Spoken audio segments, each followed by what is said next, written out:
We are back on Morning Line. Thanks for joining us. Our guest, Davidson County Sheriff Daron Hall, taking your phone calls, talking about law enforcement, the jail, everything else in the county. If you want to join us, give us a call, 737-7587. Next up is Cindy.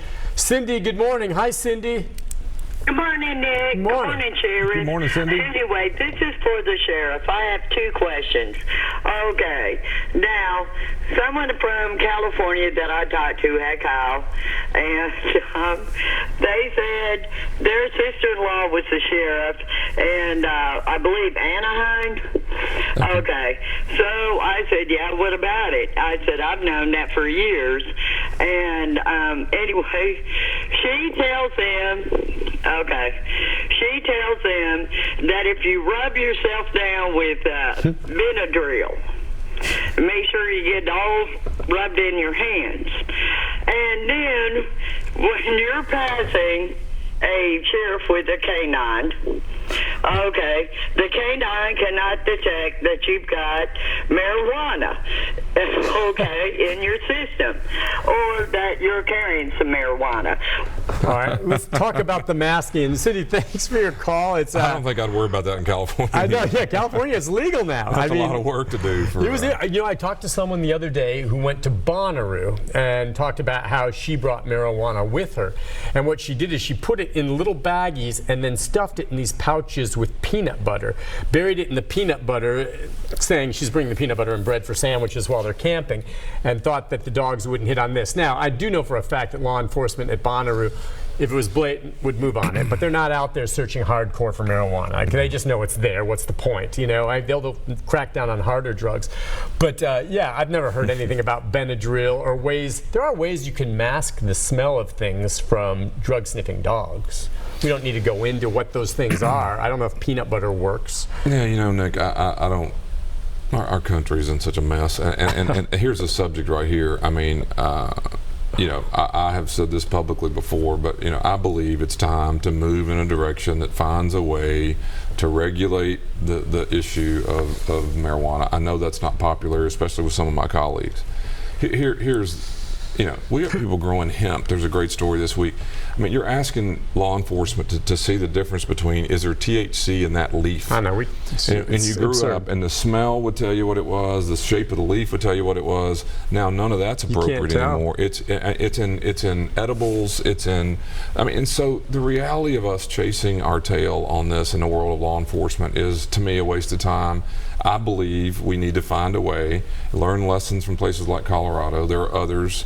And yes, it's not a good thing. I'm not suggesting it's good for anybody, but you and I can get in our car, we can drive less than a mile from here and buy as much of something that will kill you and influence you, and that is taxed, it's regulated, and yes, it's bad if you're under the influence and do it. Arrest you when you're under the influence and driving. And you're talking about alcohol. Right. It's far more damaging. Evidence is... It's so refreshing, because you're right, not all, and I think some of your brethren would argue that it's still illegal marijuana at the federal level in a lot of ways, and it's confusing, and I understand that. Sheriff Ash, former Sheriff Ash, talks about that, and we've had our debates on this before, but I'm with you. Look, I'll be honest. I know it's your job in law enforcement. You come upon it, you got to act. But when I see stories in a news release coming out from any law enforcement agency that they've just busted a marijuana grow operation, or they busted some guy with an ounce of, I just roll my eyes. I'm like, you don't have better things to do than bust. Now, say every once in a while they get some guy with 5 suitcases full at the airport. I understand. Bust it. Don't let it come through here and sell it. It's technically illegal here.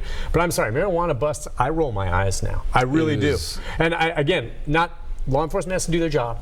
But I'm with you. It's ridiculous. Well, it's ridiculous. And it's now so complicated on the officer side that you're making it. I mean, you can buy and sell hemp. CBD is in every product in this town.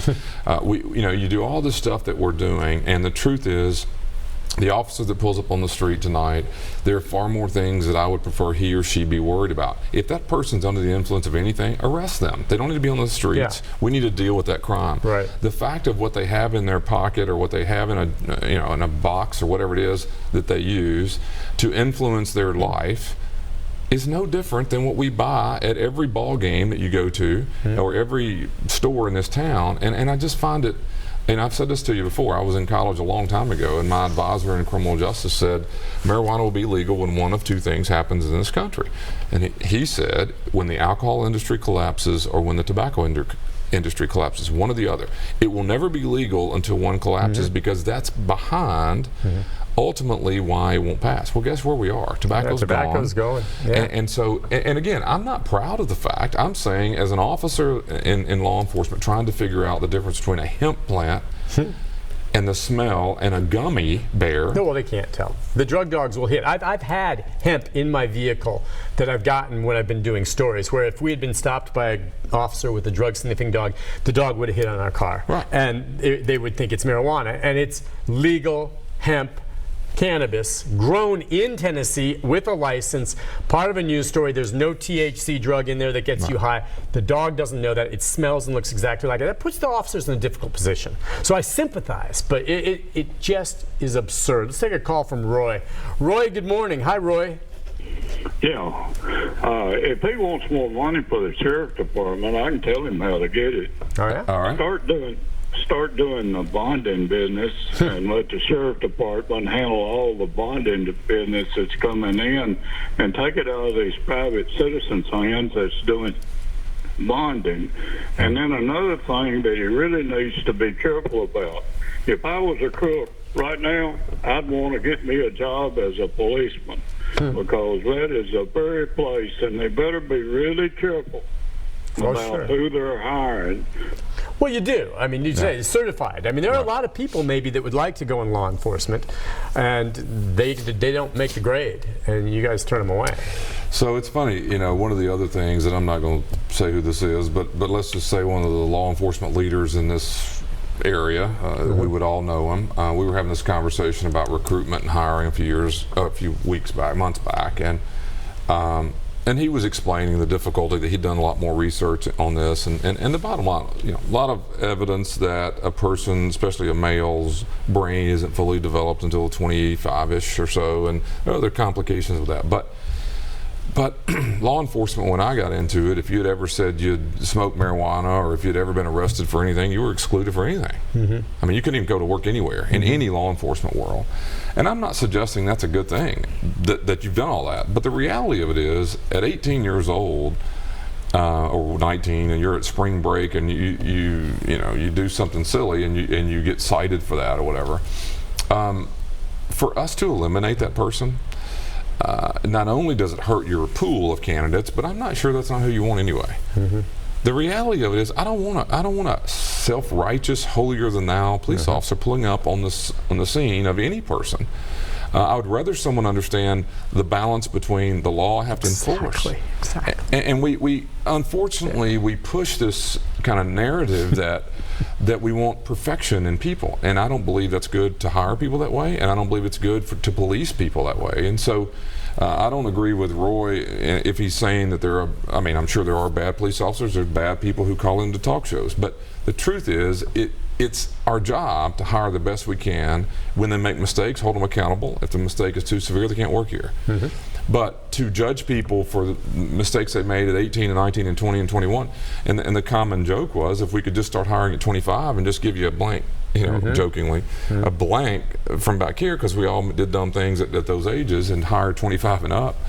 I've said this many a times. President George W. Bush couldn't work for me. Because he was arrested for DUI more than one time. I guess that's it. And again, he was president. No, and I do think what Roy is probably referring to as we go to the break was probably more the hardened criminal that obviously you would never consider, but you never know, they may be applying because they think there's openings and you can slide through. That's not the case. The fact that you are not able to find maybe as many qualified applicants that you would like doesn't mean you're lowering your standards to attract more. Those standards stay the same. And that's a difficult thing going forward too. I mean, marijuana is a great example, and I know we're not, but I mean, one of these days that's going to be an issue as to how many people have lost their jobs and how many people you disqualify because of those types of arrests. Right. If tomorrow it became legal, I'm making this up, would you be able to hire someone in law enforcement who was arrested for possession of marijuana 2 years ago? It was illegal when he did it, but today, you see what I mean? It's a good question. We're going to have some changes as we move forward, whatever happens. And I wonder how other states have looked at that. Listen, we'll take a break. When we come back, Leanne and others, we'll continue our conversation right after this.